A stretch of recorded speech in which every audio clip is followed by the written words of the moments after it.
Good people, coming back to you again with another message. Like I mentioned in the past, and I'm gonna mention it again. I'm not a motivational speaker. Never claimed to be one. Don't want to be one because I don't need to motivate people to understand what salvation is all about. And basically, your testimony in itself it should be enough motivation to keep you going. Everybody has their own source of testimony. Everybody has their own, their own working knowledge of how God has worked in their life and blessed them, and how Christ has come in. If you are a follower of Christ, or if you've read any part of the New Testament, how Christ is just basically an example for others to follow, and it's basically clearly laid out, the purpose of what I'm trying to do. I'm not trying to take credit for anything that I know.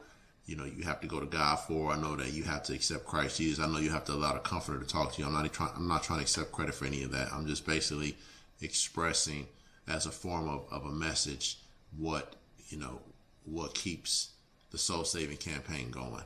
It's basically like just planting a seed, and hoping that in time, water correctly, good sun, good, just good, nutrients in the earth, that it comes back, it grows into a tree of good fruit. So that's the main premise behind the soul saving campaign. I hope that it touches somebody in a way that they can go out and help somebody else, because if you're saved, you would want whoever you're encountering with or coming in contact with to be in one accord with you. I get it. There's some people that just don't want to believe, don't want to accept because of different belief systems. That's okay. I don't see nothing wrong with that. I just know that in the end, when it's all said and done, the Bible is true now. In the end, there's going to be some truth to it, and there's going to be some stuff that people are going to have to explain, whether or not they want to accept it. That's on them. But I just rather be on the side of right, and I just rather be on the winning team if it comes down to what the Bible is saying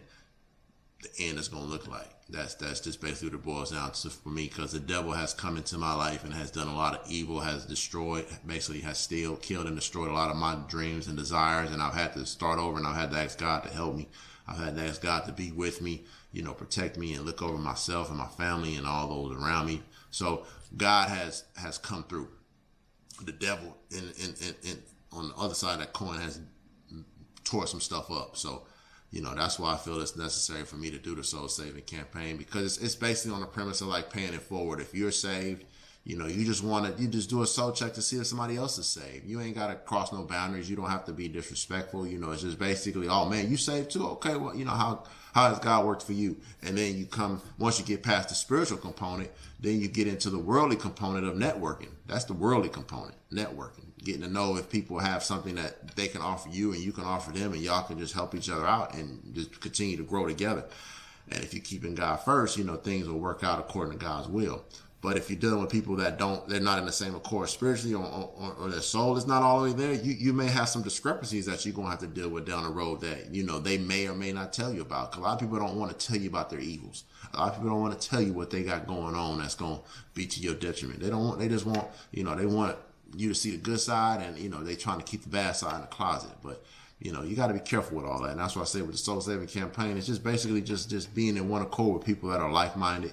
It could be in the church, it could be in the world, but if, there's people that can't make it to the church and they read their Bible and they pray and they, God has blessed them and they got testimony, that's just as good.